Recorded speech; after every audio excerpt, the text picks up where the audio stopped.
At ito na nga mga kasuki ko, nandito na tayo sa loob ng grocery store.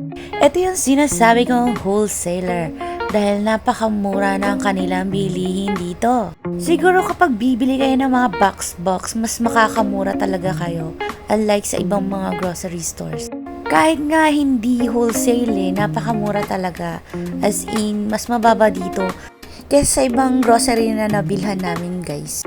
Ito nga pala yung pangalan ng grocery na pinuntahan namin. Papakita ko sa inyo yung kabuuan ng store nila. Maliit lang siya pero napakadami mong pwedeng pagpilian guys. Parang halos lahat yata ng gusto mong hanapin na andito na. Kaya pala sobrang dami rin talagang bumibili dito guys. Kasi nga mura nga. Akala namin noon napakaliit lang kasi pag titignan mo sa labas, maliit lang talaga siyang tingnan. At ito nga, nagbabayad na nga kami guys. Kung nagustuhan niyo ang aming video, please like, share, and comment down below guys. Bye bye!